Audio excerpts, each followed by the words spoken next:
ఎన్నికలప్పుడేమో current ఛార్జీలు తగ్గిస్తానన్న ఈ పెద్ద మనిషి తగ్గించకపోగా ఎన్నికలు అయిపోయిన తర్వాత ఏకంగా సంవత్సర కాలం తిరక్క మునిపి ఏకంగా 15,000 కోట్ల రూపాయలు కరెంటు ఛార్జీల బాధుడు ఆయన బాదుతూ పోతే ఆ కరెంటు ఛార్జీల మీద నిరసన తెలుపుతూ డిసెంబర్ 24వ తారీఖున పోరుబాట నిర్వహించింది కూడా వైఎస్ఆర్ కాంగ్రెస్ పార్టీ. పిల్లల చదువులతో చంద్రబాబు నాయుడు చెలగాటమాడుతూ పిల్లలకి ఇవ్వాల్సిన విద్యా దీవెన వసతి దీవెన బకాయిలు ఇవ్వకోకుండా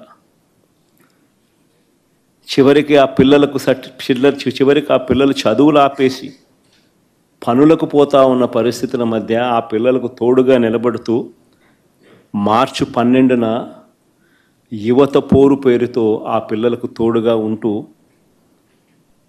ఈ హామీయే కాకుండా నిరుద్యోగ భృతి సంగతి ఏమిటి, సంవత్సరం గడిచిపోయింది, ఇస్తానన్నావు కదా 36,000 ప్రతి సంవత్సరం, దాని గతి ఏమిటి అని చెప్పి కూడా గట్టిగా నినదిస్తూ యువతకు తోడుగా ఉండి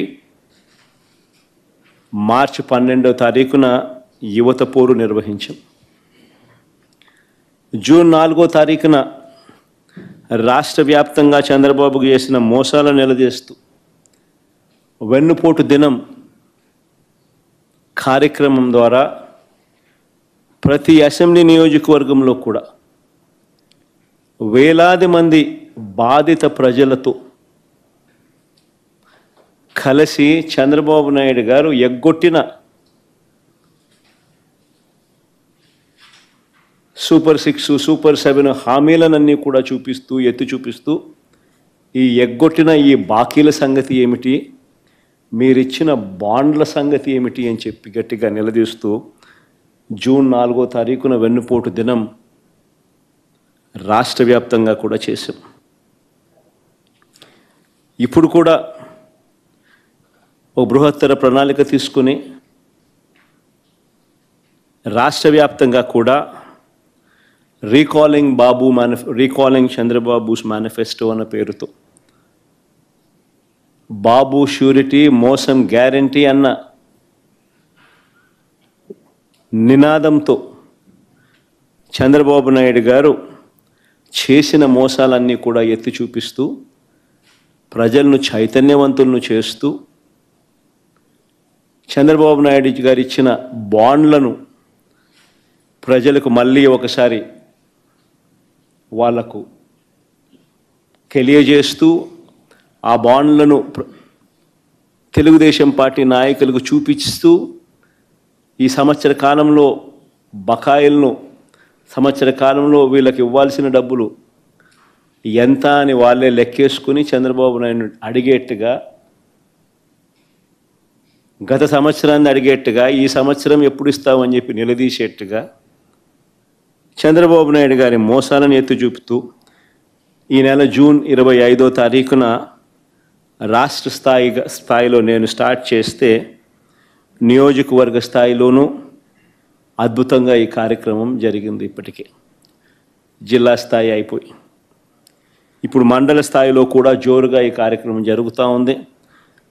జూలై 21వ తారీఖు నుంచి గ్రామ స్థాయిలోకి కూడా ఈ కార్యక్రమాన్ని ప్రతి గ్రామంలో కూడా జరిగేట్టుగా చైతన్యవంతులు చేసేట్టుగా QR కోడ్ వాళ్ళు డౌన్లోడ్ చేసుకుంటే చంద్రబాబు నాయుడు గారు గతంలో అన్న మాటలు, చంద్రబాబు నాయుడు గారు గతంలో ఇచ్చిన బాండ్లు, చంద్రబాబు నాయుడు గారి మేనిఫెస్టో, ఇప్పుడు చంద్రబాబు నాయుడు గారు చేస్తూ ఉన్న మోసం, చంద్రబాబు నాయుడు గారు ఎంత బాకీ ఉన్నాడు, చంద్రబాబు నాయుడు గారు మనకి ఎంత ఇవ్వాల్సింది అన్న అన్ని వివరాలతో ప్రజలే ఆ QR కోడ్ను డౌన్లోడ్ చేసుకుని వాళ్ళ ఫోన్లలో ప్రజలే తెలుసుకుని చంద్రబాబు నాయుడు గారిని గ్రామ స్థాయిలో నిలదీసేట్టుగా ప్రజలను చైతన్యవంతులు చేసే కార్యక్రమం చేస్తూ ఉన్నాం.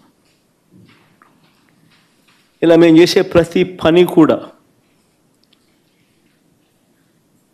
ఒక కాస్ట్ అనేది, ప్రతి పనిలోనూ ఒక కాస్ట్ కనిపిస్తుంది, విశాల ప్రజా ప్రయోజనాలు కనిపిస్తాయి.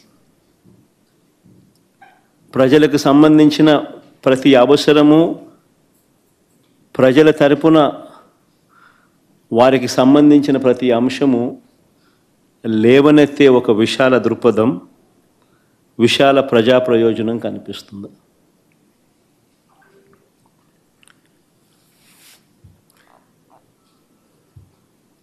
ఈరోజు అందుకనే ప్రజలకు ఏ సమస్య వచ్చినా కూడా ఈరోజు చంద్రబాబు నాయుడు ఎలాగూ చెయ్యడు అని చంద్రబాబు నాయుడిని ఎవరు కలవడంలా.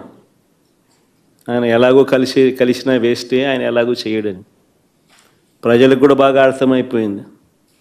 చంద్రబాబు నాయుడు ప్రభుత్వం ఇక పోతా ఉంది, గట్టిగా కళ్ళు మూసుకుంటే మరో 3 సంవత్సరాలలో చంద్రబాబు నాయుడు ఎగిరిపోతాడు, మళ్ళా వచ్చేది వైఎస్ఆర్ కాంగ్రెస్ పార్టీ అని చెప్పి వైఎస్ఆర్ కాంగ్రెస్ పార్టీ తలుపు తడతా ఉన్నారు. వాళ్ళకు జరిగిన సమస్యల గురించి చెప్తా ఉన్నారు. ఇది చంద్రబాబు నాయుడు తట్టుకోలేకపోతా ఉన్నాడు. తట్టుకోలేకపోతా ఉన్నాడు కాబట్టి ప్రతిపక్ష పార్టీని అణచివేయాలని చూస్తూ ఉన్నాడు. తద్వారా ప్రజల గొంతును నొక్కేయాలి అని చెప్పి తాపత్రయపడతా ఉన్నాడు. దీనికి